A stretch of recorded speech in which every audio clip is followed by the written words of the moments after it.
Hello ladies and gentlemen, Willie here. Phase 3 is wrapping up sooner rather than later, it seems. We've just received an announcement that it'll be coming out at some point in April, likely early April, we'll have to wait and see. Also, Arathi Basin is coming March 10th and may already be rolled out by the time I've got this video done. I did my Phase 4 preparation video just recently and there were many comments saying how fast this is all happening, and I do certainly agree. It is for once, however, in line with how vanilla was actually released for once. Blackwing Lair and Darkmoon Faire were originally on the 12th of July 2005, and zul'gurub and Arathi Basin were on the 13th of September. The Dragons of Nightmare came 1 month later, on October 10th. So about a 2-month gap between two major content patches. Our Phase 3 was the 12th of February, so our Phase 4 may be around the 15th of April. Even though this is in line with vanilla, the fact that literally every content patch before this has been much earlier doesn't really justify this as holding much weight as an argument for it being the correct pace for the content to be released now. I still feel as though we've only just got our hands on BWL. Anyways, before this devolves into talking about content coming out too fast, let's take a look back at how Phase 3 has been.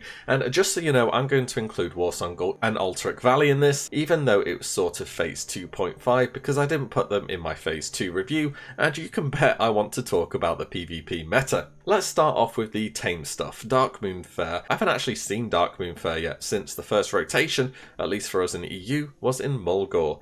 And since I don't play a rogue or particularly want to stay up to the middle of the night, I decided to pass on giving it a visit. The Alliance's first Darkmoon Faire will be on the 9th of March, by the way, and I definitely want to stack that 10% damage buff with other consumables to see what I can do in raids. This is just one of those sort of harmless bits of content. There's no competing, there's no real challenges, it's just sort of there. New trinkets, cosmetic rewards, solid epic necks that can be sold. I don't think you have to go there in person to fully understand what it's all about, especially if you've looked into it in some level of detail. In fact, the only annoying thing maybe it's on a rotation between Mulgore and Elwyn Forest, but it kind of makes sense lore-wise as this kind of travelling show type deal. It is what it is. Next to Blackwing Lair, our second major raid tier and the gateway to the rest of the tier 2 armor sets, which are some of the best looking sets ever to have been released in my opinion. Once again, not overly too much to criticize here. If anything, I did make a video about gatekeeping following the release of Blackwing Lair, since according to many people it was too easy. Surprisingly, many of those people claiming that had played private servers. Practice does indeed make perfect, it seems, and checking progress on WoW logs since then, about 200 more guilds have hit 8 out of 8, so if you are in one of them, congrats on that.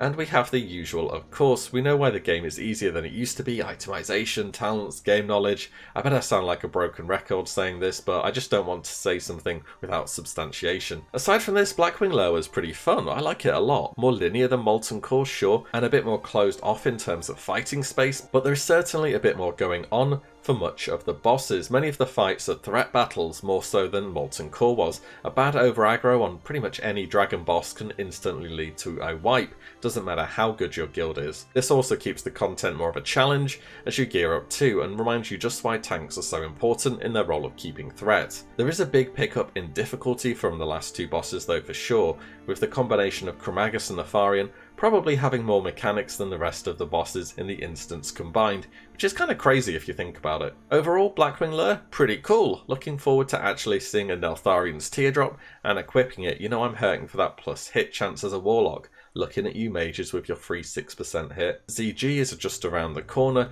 though it's not exactly expected to be a step up by any means however. Will AQ be the first big challenge? Only time will tell. So that's going to wrap up Blackwing Lair for me. Now onto PvP. Oh boy, here we go. Warsong Gulch and Alltrack Valley. Those were some interesting times. All the guys who have been grinding all day in the open world immediately left to roam battlegrounds as the honour gains was simply so much higher. And if you're joining a battleground, it's very much in your interest to be with others who have similar goals, rather than risking getting into a pug with 8 warriors and no healers. That's not really ideal. So people looked for ways to pre-made, which is essentially joining a battleground as a group to better your hopes of success. The actual amount of effort players put into getting a 15-year-old system to work in their favour is actually kind of genius. Let's start with Warsong Gulch. Now, as you may know, you can pre-made Warsong Gulch without any need for trickery. Just get a few of your buddies in a group and hop into the queue, simple as that. Now, on the Alliance side, there were never really queues for this battleground, or for battlegrounds at all for that matter.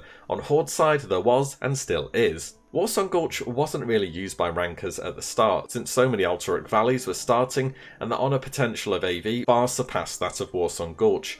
But after Alltrack Valley changes that we'll talk about soon, Warsong Gulch became a bit more of an attractive option. Shorter queue, guaranteed pre-made, decent honour gains, far better than an uncertain AV pug. But having up to 10 people sit in queue wasn't really cutting it. All players were actually able, for a period of time, to queue ungrouped for Warsong Gulch, but at the same time as a bunch of other players. Once the queue pops up, everyone drops their queue and joins the person that had the battleground pop up and then go in. This was great for pre-mades as it boosted their chance to enter a game faster and together greatly.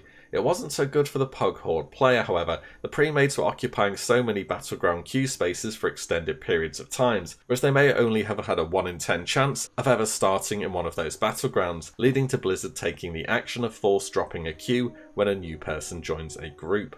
So the Horde players were able to fix their chance to get a favourable battleground. How about the Alliance? Oh yeah, so were they. So the Alliance has instant queues, which means they didn't care if they had to drop a few queues in a row to find a good matchup. Let me introduce you to Scouting. You up as 10 or however many people you have one designated person join the battleground and scout the enemy team, which means basically work out whether or not you are versus another pre-made. It's usually pretty easy to tell. Pre-mades normally have a good number of players from the same server and a good selection of classes for that particular battleground. There are a bunch of giveaways. If you do land against a pre-made, drop the queue, swap out the scout and go again. Repeat until you find a pug. Farm them at their graveyard for about 15 to 20 minutes until your honour diminishing return is capped, whilst holding the third flag cap. Warsong Gulch has no set timer, remember, and after you've done, repeat. Blizzard understandably didn't really like this. Nowadays, the enemy team will only show on the scoreboard once either your entire team has joined or the game starts, so there's no way to scout and avoid the deserter debuff. And honestly, it's led to more on average compelling battlegrounds with better odds of a playable game on each end. So I'd say good one, Blizzard. There have been more changes to Warsong Gulch though. The most recent one was removing the exit portals from battlegrounds, as if you went through them you would leave the battleground and end up with a deserter debuff. Sounds simple enough, right? Just don't walk through them. But what if you aren't in control of your character though, from a certain spell called Mind Control perhaps? Baiting people next to the portal into a hard CC like Polymorph, then Mind Control was a very easy and consistent way and could win a game that you were struggling on pretty easily actually. As well as landing the enemy with a deserter debuff, that's a win-win-win for your faction, but Blizzard deemed it too much like griefing, so the exit portals were removed, and now you have to slash AFK out. These days I would say Warsong Gulch is better for the changes overall, and a bit closer to what was intended from it. Now let's talk Alltrack Valley. I actually find this super interesting, and at one point I was going to make a video just about this, but I thought it'd be me rambling on for about 15 minutes about something few people would care about, so I'm going to condense it down here as much as I can. Alltrack Valley has very much undergone a modern meta shift of power, from Alliance to Horde to Alliance, and just all over the place. The first consideration is the 1.12 iteration of Alltrack Valley. No Korak the Blood Rager, Snowfall becomes an easy cap, no minefields, no reinforcements, nerfed NPCs, buffed gains from PvE objectives, and so Alltrack Valley became a full-on PvE battleground on release, where each faction would cruise past each other like two ships in the night. People wanted honour, people wanted reputation. Actually fighting versus the enemy faction was the worst way to gain both of these ironically. Would a pre-1.12 AV have solved this? To some extent, yes. PvP to secure objectives would have become meta so much earlier on, and would have certainly slowed the pace of the battleground, but these days I never doubt people's abilities to innovate and find solutions to problems. 1,000 monkeys will write Shakespeare eventually, right? At the start, Alliance crushed every single battleground. It wasn't even close. If a game went over 10 minutes, it was considered slow. Straight from spawn to Galvanger, then pull all the lieutenants together at Iceblood Graveyard, AoE them down and onto Drekthar for an easy win. People got from neutral to exalted in one day. It was insane. Horde couldn't compete with the speed, so they had to adapt. They started to defend. Alliance always went to the right hand side. Horde started sending mages and hunters to slow them down. They started hiding groups behind Galvanger to run in and AoE the Alliance down once they were inside. And gradually the battleground turned from unwinnable to so one-sided the Alliance literally could not win. They never got past Stonehearth Graveyard. In fact, Alliance would just run to Stonehearth Graveyard and sort of AFK in a confused manner, soaking up some minor honour gains, waiting to lose. It was kind of sad to see. Things were worse than just this for the Alliance pug though. The pre-mades on the Alliance side were creating so many shell games that no one would ever join, meaning sometimes you'd have an AV start with a handful of players versus 40 Horde, which is a game that's over before it even starts. However, the Horde didn't always have it so easy. Remember how the Horde have queues and Alliance don't? This meant that Alliance could pre-made Alltrack Valley, but wait, you say you can't join AV as a group, you can only do it solo. Well, this was the case back then at least. The Alliance didn't need a group, because they had Discord. Here's how pre-mades used to work. After a Discord countdown, as much as 100 to 200 people press join battleground across a bunch of servers. A few seconds later, a number is shown on their screen on what battleground has popped up. They type in Discord, a bot tallies up the numbers and shows how many people are in what battlegrounds, as well as what classes they have. Got a good setup and a solid number of players? Then join that battleground. Only got a few? Drop the queue and go again. It only takes about 30 seconds to rotate it. And when you got a pre-made as Horde, your victory chance went from 99% to 1%. It was absolutely that polarising. Not only that, but you would lose in about 15 minutes for a battleground you could have waited up to an hour to get into. It was a pretty poor state of affairs. On top of this, you could pull Drekthar without even aggroing War Masters if you got down there fast enough. It was literally as simple as standing at the side of the room and firing an arrow at him, and then just tanking him before he gets to his reset point just outside the keep. This was hard with longer games since destroyed objectives put more barriers in the way in the means of extra War Masters between you and a clean pull.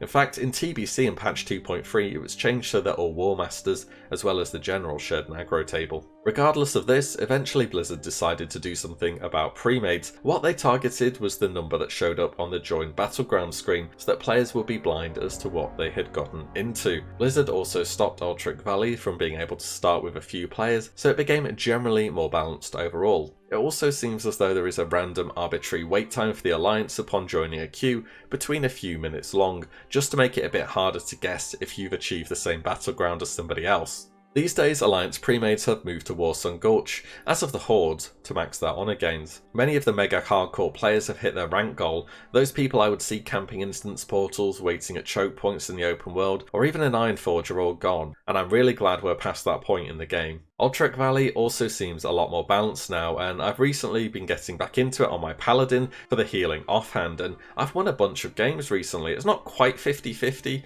I should really be keeping count, but it almost feels about 60-40 in Horde favour. Alliance are starting to adapt new tactics back and winning a whole lot more for it. Just a word of warning though to Alliance players, if you happen to join a game, check the scoreboard and it's 20 minutes in and you see no one past Stonehearth Graveyard, just leave, trust me. If no one's gone further than this point by that time, half of them will already be in full AFK mode. All in all though, the changes to battlegrounds have been necessary to accommodate the modern meta. What people have been able to achieve couldn't realistically have fully been anticipated. A server on the scale of Classic has never been done before vanilla. How well did Blizzard handle all this? A little on the slow side, sure, but I think battlegrounds have become a much better experience for the changes that they have done. Also, world PvP has really died down since Phase 2. Mobility in the open world has greatly improved, and it feels a lot better actually being able to go somewhere without that thought in the back of my head that I'm going to spend the next 20 minutes looking at a grey screen, watching something on my second monitor. So to recap, Phase 3, Darkmoon Fair, it's good. Blackwing Lair,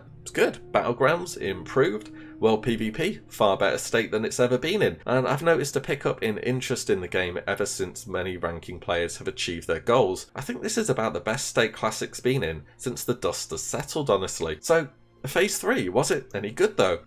Yeah, really good, which I'm happy to say after how my Phase 2 video ended up. How are your guys' experiences in game at the moment? You can hit me up below, I'd love to hear from you all. As always, I do hope you guys enjoyed, and I will see you in the next one. If you like what you see, give the video a like and subscribe as there's plenty more to come. As always, thank you all so much for watching. Take care. Bye.